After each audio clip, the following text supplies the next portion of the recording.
You're listening to She's the Business podcast. Hello and welcome back to another episode of She's the Business podcast. Really happy to have you here today.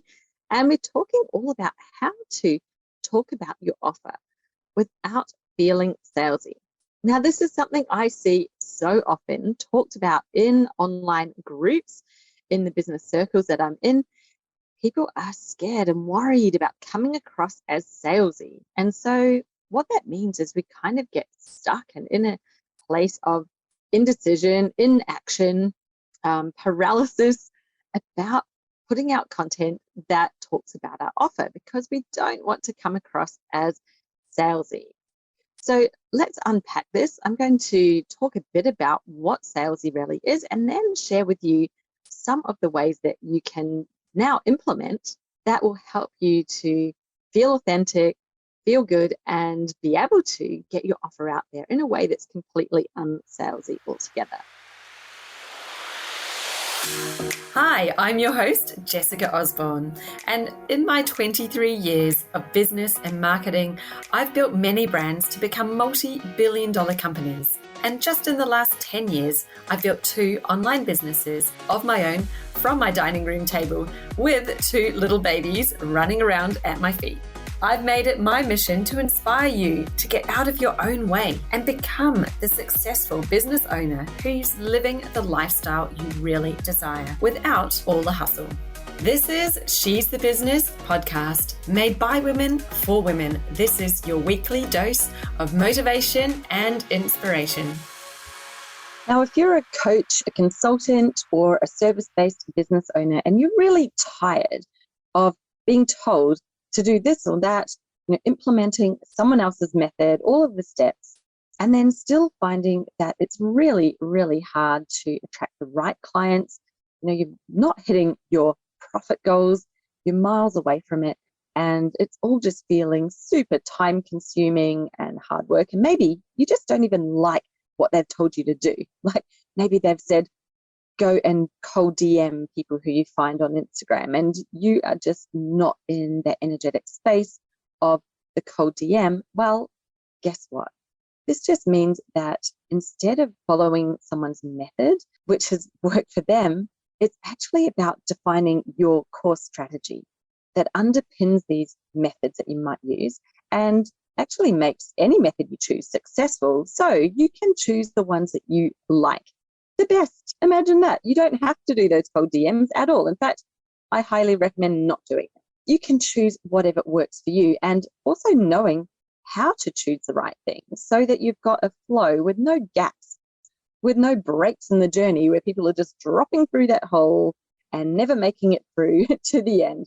Well, yes, there is a way to do that, right? This is called a strategic framework where you've got the pieces and there's a way that you put it together, you connect these pieces so that there is flow in your business, so there's alignment with you and alignment with your goals. And this framework I've developed is called the Jam Plan. I offer it to you inside Business Jam, which is my program. Now, this is a coaching program with online content, with live coaching, with training, and with a beautiful supportive community, which I think is so important that you're not with all this information and figuring it out on your own and feeling like, well, am I doing it right? Am I not doing it right? What is going on? Actually having other people who are there with you, who have similar businesses, who can be your cheer squad, who can give you that support, motivation, and actually also give you some real good feedback as well as getting advice and coaching, of course, from me in the program. Now, that's all waiting for you inside Business Jam. The doors currently, right this moment, are closed. However, they will be opening again, and sooner than you really know. They'll be coming up really soon. So get your name on the wait list now. Now, I have a priority wait list, and this priority wait list is for those who think, I really want to be first. I like to be first in line. I like to get the best seats. I like to have all of the best things, the VIP room at the club with the champagne and the canapes. I like that kind of treatment. Well, if that's you, get your name on the priority wait list, please. And you will be first in line. You'll be first to know. There will be some extra things coming your way that the people who are in the main line won't know about. So get your name on the priority wait list. You will be first to hear about Business Jam when it's opening next, and to be the first ones able to take that step forward and come into my inner circle and really think about, well, it might not be right for you, but you'll be able to make that choice because you'll be there, you'll be hearing about it before anybody else. So no obligation, of course. You can just put your name on the list. You can still decide at the time whether it's right for you, whether you want to join or not. But by putting your name on the list, it means that you're obviously going to be first in, best dressed, if you decide to take that step forward. So head over to jessicaosborne.com/business jam waitlist and get your name on the list. I've dropped that link as well below for you in the show notes. So you can go ahead and click on that and get your name on the list right now. And look out for the first goodies that come your way as the VIPs on my priority list. Now, the first thing to talk about is this perception of salesiness. Where does that come from? What is salesy? Are we basing this off something that we've experienced in our life before? Probably. We can all think back to a time that we've had an experience as a buyer that's felt very, very salesy.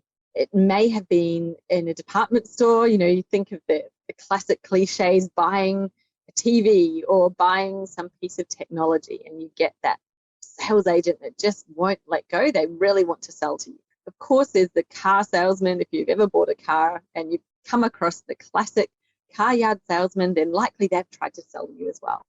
And maybe you've even experienced it on an online webinar where somebody did a 20 minutes of content and about 70 minutes of sales pitch, and it just felt icky. You probably didn't even stay for the whole sales pitch because they're just going on and on and on about their program, their offer, what it was that they're selling you. And you weren't there. You weren't there with them. You weren't ready for that information. And of course, it's going to feel salesy, right? However, let's ask this. Can you think of another time that you have purchased something where it didn't feel salesy at all? Well, the very fact that you purchased something means that talked about their offer somehow. They've communicated their offer to you and you made the decision to buy. And that's all happened without them being salesy, right? So it is absolutely possible to not be salesy. And the fact that you're worried about it in the first place means that you're unlikely to be that salesy person because it's not in your nature. Now, let's think about how you actually do talk about your offer. How do you be that person who does it so naturally, so authentically that it doesn't feel like selling at all and people sign up and buy and it's a wonderful experience? Well, the very first thing I want you to consider is what is it that you're doing right now and where does it fall in your marketing and sales journey? Inside my program, Business Jam, we talk about the marketing journey that's from a stranger to a lead, and then the sales journey from a lead into a client. And it doesn't happen in one step. It's not like you put one post in front of a stranger and it turns into a sale. Like that is very, very, very, very uncommon and rare. So we break it down. You think about, well, what are the steps that someone will go through? And what is this piece of content I'm doing right now designed for? More than likely, it's just designed to get them to take the next step. What is that step? And where does the sale actually happen? So it becomes much easier when your content is absolutely aligned to the place that you are in the journey and what that piece is for and where they're going to next. When people try to do everything in one step, wow, it can feel really overpowering, can't it? It's like a brand new stranger you've never seen before, and they're just talking at you about their offer and the price and expecting you to hit a button and sign up. Wow, you're like, whoa, hang on, I haven't even walked in the door yet. Like, just walking past on the street, stop. That is salesy. Whereas when you take into consideration your journey and really understanding that, it doesn't need to be a long journey. And, I've had people in Business Jam who've literally had a 2-step process. And yes, someone signed up, but guess what? They didn't have to do this salesy promotional post in order to make it happen. So that's number one, what to do. Think about where you're at. What is the next step? And your content is only designed to get them to that next step. The second one is talk to people who actually already want the outcome that you provide. Instead of going out there trying to convince people that they've got a problem or convince them that they actually want this other outcome, that is a long, hard way to run a business. You're talking to people who don't want what it is you have because they don't want the outcome yet. If they don't want the outcome, they're never going to buy. They already need to want that outcome. And it's so much easier when you speak to those people who already want what it is that you can get them to. All you're doing is sharing with them why your way is the best way for them. Of course, they've got other options. Of course, there are other choices, and they can go and choose them if they want to. But you can do your best to share with them why your way, why you believe your way is the best, what that promise is that you have, why it's a logical choice. Now, does any of that sound salesy? Probably doesn't, right? Because you're not trying to convince anyone of anything. You're just sharing with them the logic and helping them to make a decision of whether that's the right one for them, whether that feels like a good fit. And if you've done a great job and your logic is really, really good, then more than likely they are going to be thinking, yes, this does sound like the right way. And that's really part of the messaging process that I share with my clients inside Business Jam, is how you break that down into how you break down your way, your process, and be able to explain it so that you're not actually talking about stuff that doesn't matter. You're not convincing them. You're just showing them why this is logically the best way for them to get there. Sounds simple? It really is. It really is simple. And that's what I love about it. The third one, and this kind of dovetails onto that, is that you're talking about your way of getting in there. You're not talking about the features of your offering. There's probably nothing worse than sitting there listening to someone tell you about how many modules they have, how many videos, how long their sessions are, what's included, downloads, etc., etc. Like, nobody wants a download, nobody wants videos, nobody wants to spend 10 sessions getting to that outcome if they could have it in less sessions. So it's not about the number, and that's up to you as the expert to define and design your offer to have the right amount of inclusions to get them to the outcome, not to be stuffing it full of stuff that they don't need and bumping up the price just to sell to them, because that's really the wrong way to design and build your service offering. What someone's buying is the outcome, and we're talking to them about it. We're talking to them about the process of that. We're not talking to them about the inclusions. When you've heard somebody talk about inclusions and go on and on and on about the modules that they have in their program or what that is, yes, it does start to feel salesy, because they're telling you about things that are in there, but this isn't why they're buying from you in the first place. You know, is someone going to choose not to buy from you because you have 10 sessions instead of 15? No, they might think that's a great thing. I've only got to do 10, but they don't know. They don't know, is 10 good or bad? They don't know. That's not about the number. It's actually about them getting to the outcome. And when we can shift away from that real product-based mentality, you know, features are so much of a way that products communicate. Well, these are the features of the product. Anytime you buy tech, it's all about features. You know, these are the features. The thing is that how many times do you read a features list, even when it is that technology product, and really care about all of those features? You probably don't, right? You're like, well, there's one or two things I care about. I want something that does this, and I want it to be able to do this and this. So it's maybe a TV that's smart, that connects to my apps, and that I can turn on with voice control. Why do I want that? Because of whatever reason I have within my house. I want to be able to turn it on without walking over and playing with the remote. I also might want to be able to control what my kids are doing, and I want to have that control over the TV. It's more about the outcome. It's more about how you're using it as opposed to the features of the thing itself. So the worst thing we can do with our services is treat them like a product. It's not about a features list. No one's buying it because there's more features in yours than there are in someone else's. That's not how we buy services. We're buying the service that's a really good fit, that is giving us the outcome in probably the shortest amount of time and the least amount of effort, because Wouldn't you rather just take a magic pill and have that outcome? Of course, any of us would. No one would rather go through 10 sessions or watch 20 videos or download 50 worksheets. No one would rather have that over a magic pill. But we all know the magic pill doesn't exist. We're going to need to do something. We need to engage in some way to get the outcome we want. But we probably want the easiest looking way, right? We want the best way. And so when we're looking at how you design that service offering, that is obviously what is really critically important. And when you're doing all of these things, you can see that there's a really easy way to be able to talk to your program and what people, why they want it, what the outcome is, without even really talking about it. I love to use content posts that have a purpose and a point, but allow me to mention my program. Like, for example, when I'm talking about why niching is important, why this is so essential to have authority and be able to stand in your own space and have that light shone on you so people can actually see you, the right people feel drawn to you.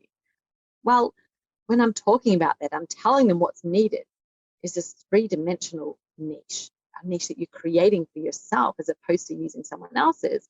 I always reference my program, Business Jam, because that's where they get this process of being able to create the three-dimensional niche. By the time they're talking to me about Business Jam, they already know they want it because they understand that the way they've been doing it previously was probably one-dimensional, and that's why it wasn't working. And when they come and do the process within Business Jam and get this three-dimensional approach, then they understand that that's what they actually really need. That's how they're going to be able to truly have authority in their own space, which allows them to attract the right clients. It allows them to be a magnet for the clients and not go out hunting for them. Well, how much more refreshing is that? That's the outcome that they want. They're not necessarily wanting a process, but that's the way that they get it. That's the way you get that outcome, is going through this process, right? So we now want the process because the outcome is what we really want. And we know that this process is the way we're going to get there. It's like we've built a bridge. We're on island A, we want to get to island B. That bridge is the thing that's going to get me across there. Do you see how easy that is? So I can talk about my program, Business Jam, without even pitching it to you, without even saying, hey, this is the best program for coaches and consultants, but you're already turning off, blah, blah, blah, blah, blah. You care about it when you realize that it's actually got something that's going to give you what you want. Hey, I want to have clients find me. I want them to reach out. I want them to already want my stuff. I want them to be asking, how can I work with you? Or maybe just signing up without even asking that question if you've got it all right, correct? I want marketing to feel easy. I don't want it to be hard. I don't want to spend all my time marketing. I want to spend my time serving my clients. Well, guess what? That's what Business Jam helps you to do. It's helped me design a business that allows me to travel with my family for 8 months and to spend very little amount of time working. Most of my days, yesterday, I was down at the beach on Cable Beach in Broome. Beautiful day, swimming, watching the camels come down to do the camel rides along the beach at sunset, and really enjoying life, because life, time, those are core values to me. It's what's important. Why I've designed my business this way. And I help others in Business Jam who join me there to define what they want out of life, how they want their business to fit into their life, and then make that happen. So this is all about how you can talk about your offer without being salesy. And I hope that today I've inspired you a little bit in understanding the few shifts and differences that you can do right now. You can take that and implement it, and to start to talk to your people who already want what you offer about what it is that you do and why your way gets them. And that is how you talk about your offer without being salesy. And you'll see people who get magnetically drawn to you, who already know that you're the right one for them before you've even talked about the actual offer itself. You don't need to give them all of that detail because they already want it until that very final piece of the conversation. Thank you for joining me. As always, I've enjoyed having your presence here. I really appreciate it. Have a wonderful, wonderful day, and I'll see you next week on She's the Business podcast. Bye. Thank you so much for tuning in to another episode of She's the Business podcast. I hope that you've been enjoying it as much as I have in creating the content to bring to you. So I really appreciate you being here. I appreciate your presence and your attention. Now, if you love the podcast, or maybe you just loved today's episode, then I would absolutely appreciate it if you would go to Apple Podcasts, scroll down, hit the 5 stars, and then leave me a short review about what it was that you really enjoyed in this episode, or maybe in the podcast overall. And when I receive those reviews, then I love to give those reviewers a shout out on my future podcast episodes. So you never know, you may hear your name getting a shout out in a future episode if you do that. So thank you once again for your time, and I'll see you next time on She's the Business.